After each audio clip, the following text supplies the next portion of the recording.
நாளுக்கொரு நல்ல பங்கு. ஆதியாகமத்திலிருந்து தின தியானங்கள். ஜனவரி 23. ஆதியாகமம் 8வது அதிகாரம், வசனங்கள் 1 முதல் 22 வரை. நன்றி கூறுதலின் நறுமணம். சுகந்த வாசனையை கர்த்தர் முகந்தார்.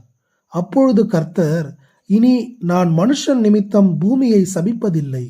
நான் இப்பொழுது செய்தது போல இனி சகல ஜீவன்களையும் சங்கரிப்பதில்லை. வசனம் 21.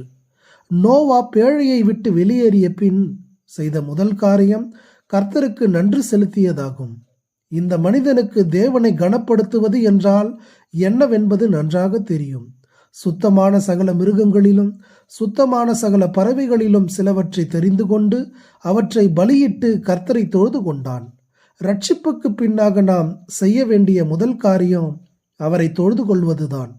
ரட்சிக்கப்பட்ட பின்னரே ஆராதனை அர்த்தமுள்ளதாக மாறுகிறது. ஒரு புதிய உலகத்தின் தேவைகளோ, அதை செப்பனிடும் பணியோ அல்லது தங்கள் வாழ்க்கை ஆதாரத்துக்கான முயற்சியோ அவனுக்கு பெரியதாக இருக்கவில்லை. நோவாவும் அவனுடைய குடும்பத்தாரும் தரையில் மண்டியிட்டு அவரை வணங்கினார்கள்.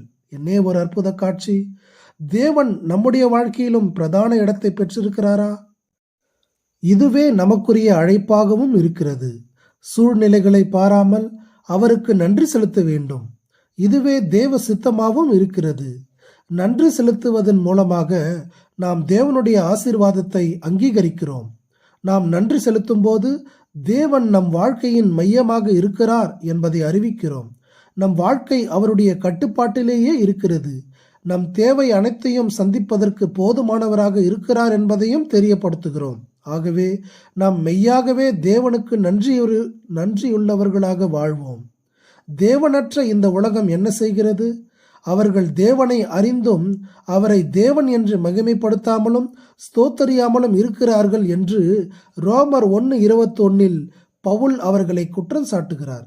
தங்கள் வாழ்க்கைக்காக அவர்கள் இறைவனுக்கு நன்றி செலுத்தவில்லை. பகுத்தறிவுள்ள மனிதர்களாக இவர்கள் சிறு சிறு உதவிகளுக்காக கூட மனிதர்களுக்கு நன்றி சொல்வார்கள். ஆனால் தங்கள் வாழ்க்கையை நடத்துகிற இறைவனுக்கு நன்றி சொல்வதற்கு அவர்களுக்கு மனதில்லை. ஆனால் நோவா ஒரு பலிபீடத்தை கற்றி நன்றி செலுத்தினான். அவனுடைய நன்றி பலியை கர்த்தர் ஏற்றுக்கொண்டார். அது அவருக்கு பிரியமாய் இருந்தது. அவர் மகிழ்ந்தார். ஆகவே அவர் தம்முடைய எதிர்கால திட்டத்தை நோவாவிடம் சொன்னார்.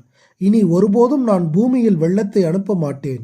ஏனென்றால் மனிதனின் இதயத்தின் நினைவுகள் அவனது இளமை பருவம் முதல் பொல்லாததாகவே இருக்கிறது.